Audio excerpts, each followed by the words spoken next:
Thank you and good afternoon, ladies and gentlemen. I probably have a lot to say that's been covered in some of the earlier presentations today.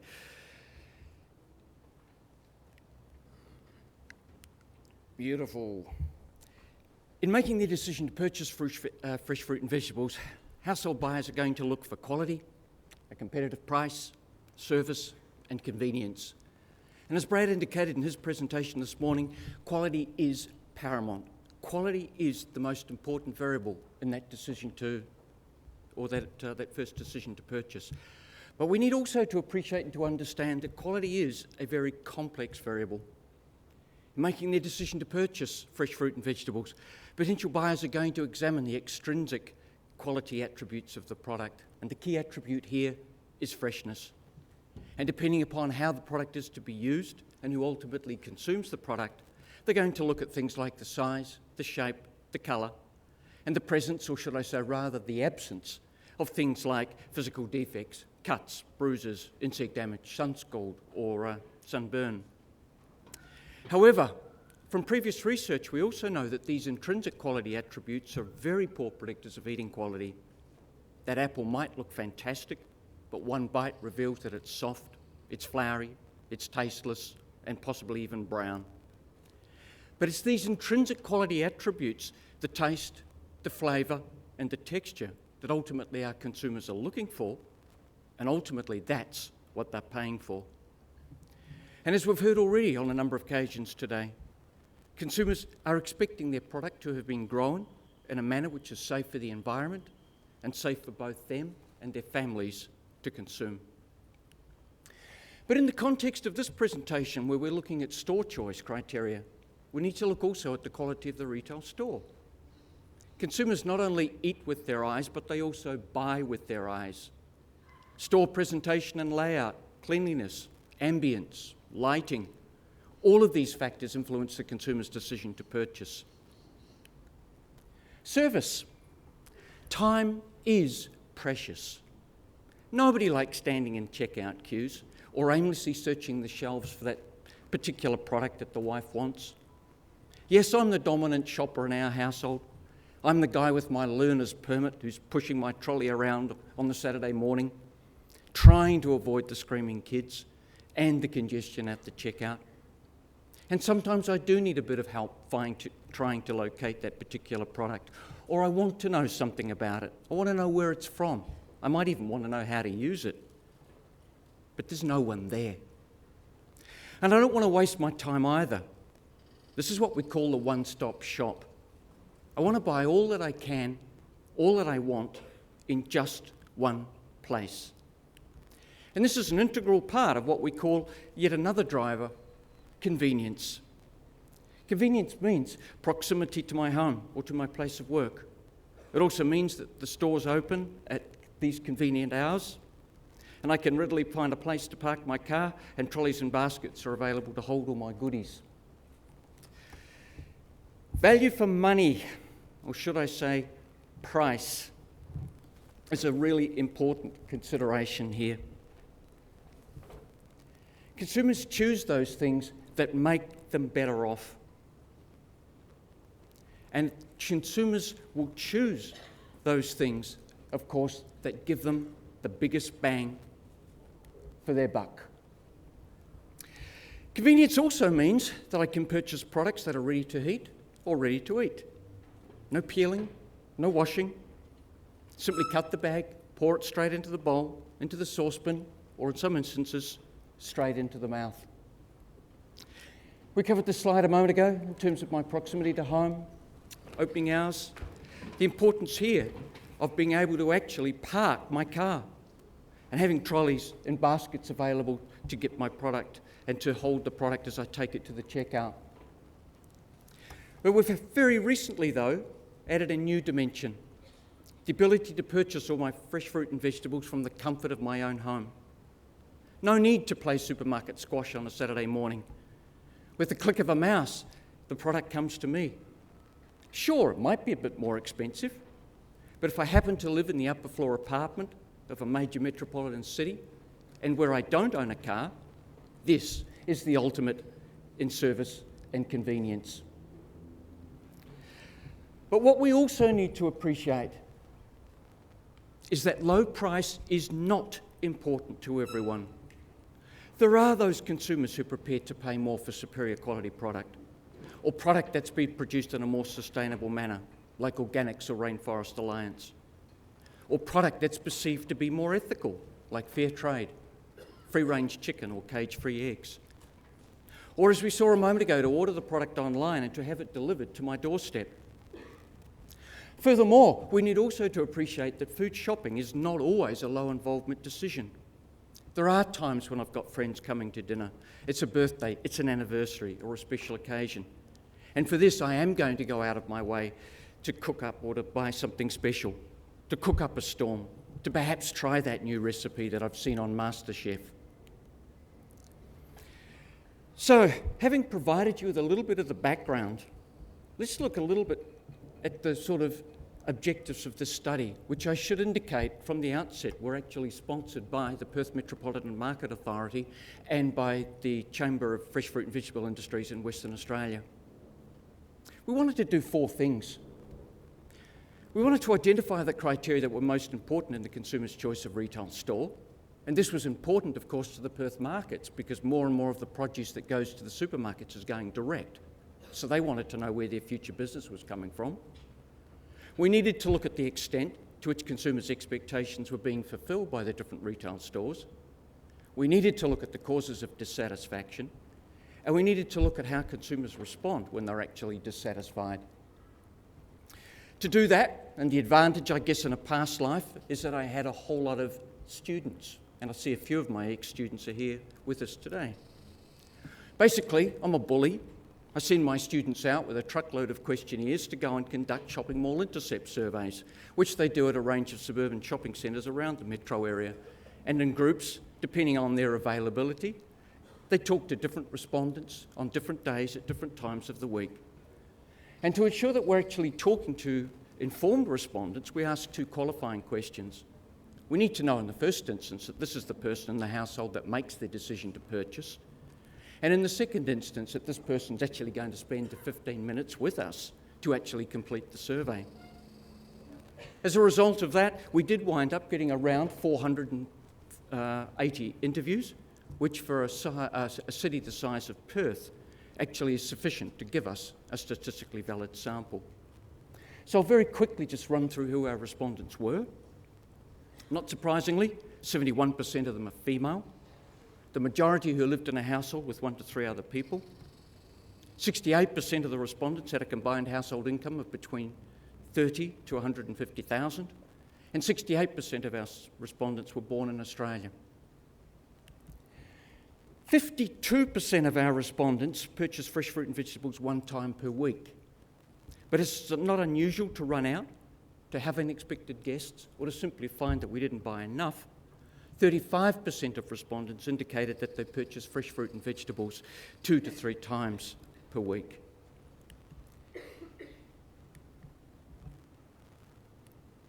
Come on, be nice to me.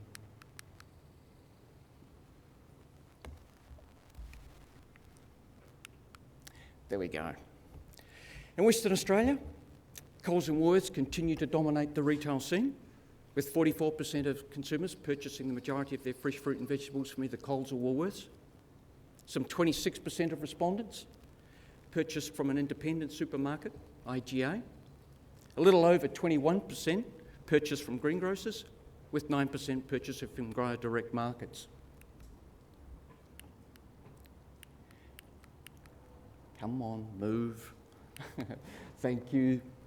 Now this next slide is interesting, for it shows that irrespective of the preferred place of purchase, now I've gone way too far, come back here.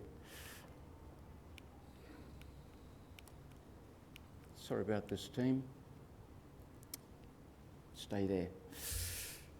Irrespective of the preferred place of purchase, consumers on average purchase 80% of their fresh fruit and vegetables from their preferred retail store.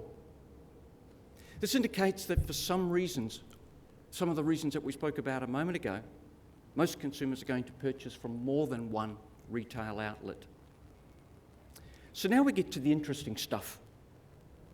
In making their decision to purchase fresh fruit and vegetables, the most important criteria, or should I say the most frequently cited criteria, are fresh produce, a competitive price, good quality, convenience, proximity to home, a wide selection of other food, and friendly staff.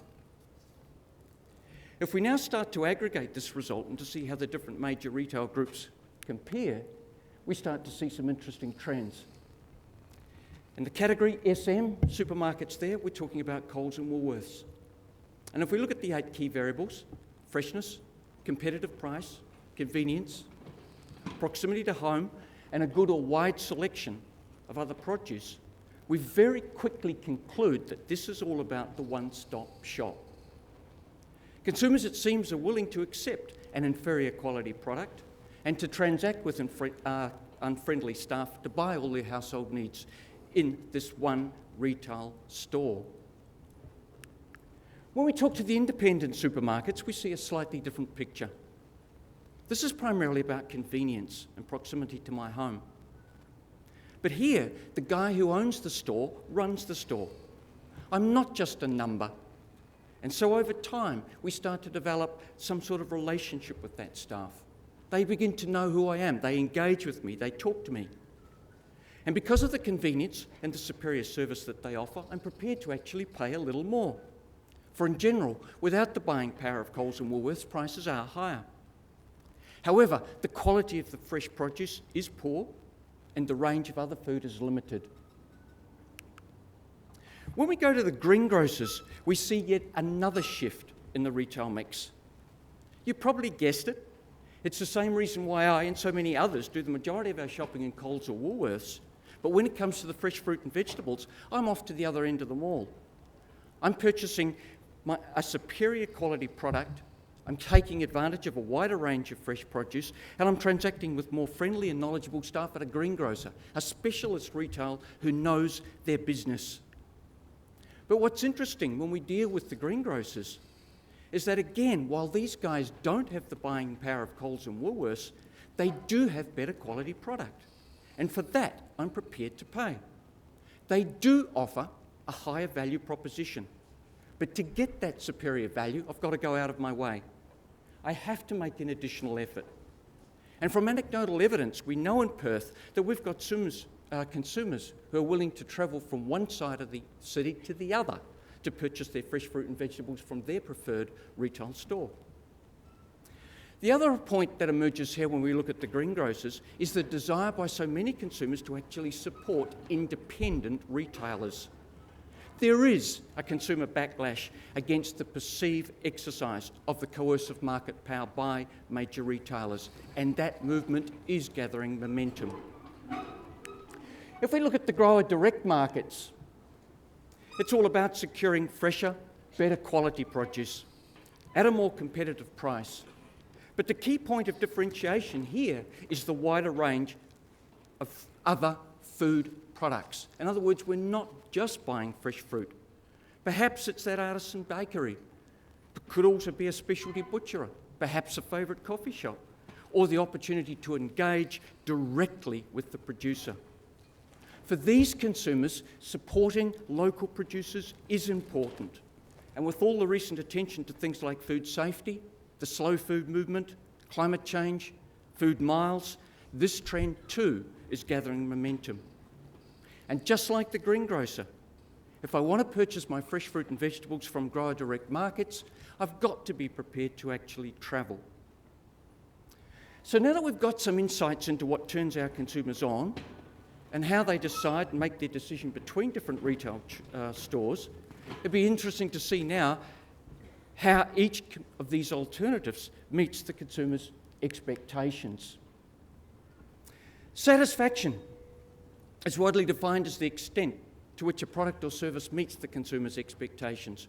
And to evaluate that, we're going to use a technique referred to as gap analysis. In other words, what we're going to look at is the consumer's expectations prior to purchase and compare that with their perceptions of the performance of the product post-purchase. Now, in this slide, as you can see, the consumer's expectations are shown in the first column under want. What the consumer gets is shown in the other column. And those items in red show where the retailers fail to meet the consumer's expectations, while those in the blue show where retailers have exceeded the consumer's expectations. And as you can see from this slide, there's an awful lot of claret up there. There's an awful lot of blood. In the majority of cases, retailers have failed to meet the consumer's expectations for fresh, good quality produce that provides good value for money. What we want to do now is to actually look at how this compares or performs across the different categories. If we look at the performance for each of the major retailers, we'll see for Coles and Woolworths that they also fail to meet the consumer's demands for a wide range of fresh, good quality produce that's competitively priced and presents good value for money. However, as the one-stop shop, they not only fulfil, but indeed they actually exceed the customer's expectations. If we move now to look at the independent supermarkets, the situation is similar. Here the product often fails to meet the consumer's expectations in terms of freshness, good quality produce. The product is perceived to be expensive, the range is limited, the checkout's often congested and inefficient. When we move to the greengrocers, the availability of fresh, good quality produce that is competitively priced continues to be elusive.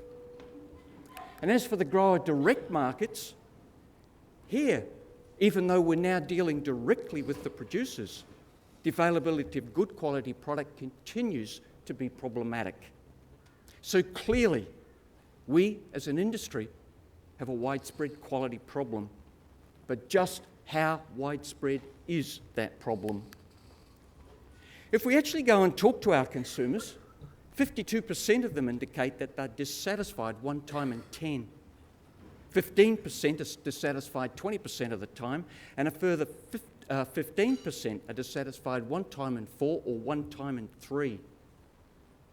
The main reason for their dissatisfaction is the lack of freshness, poor quality, poor taste, a short shelf life, poor value for money, a perception that the product's been stored too long, it's rotten, there's internal browning or bruising. Less than 10% of our consumers are happy and satisfied. The trouble is, we don't even know. Very few consumers complain or actually return defective product for a refund. Most consumers simply blame themselves, and on the next occasion that they buy, they try to be more selective. What's worse is that most consumers simply throw away that product which fails to meet their expectations. And so, what can we conclude from this? As we indicated, it has on a number of other occasions, product quality, freshness, and a competitive price are important for all buyers. But convenience and the amount of time that the consumer is willing to look for or to secure a better quality product, which is perceived to offer better value for money, is the key differentiating variable between their choice of retail stores. 80% of consumers are dissatisfied with quality. The main reasons for this are the lack of freshness, poor taste, the short shelf life, and the high price or poor value for money. Most consumers don't complain. They blame themselves for their inability to choose good quality produce, and they simply throw away the product which fails to meet their expectations. And so, as an industry, to not only maintain, but indeed to build our market share, and as indicated in fact by our previous speaker this morning, if we are to satisfy our consumers' expectations and to achieve that, we need to focus on the total quality concept, from gate to plate. Quality is, and quality remains, the most important asset that this industry has. Thank you.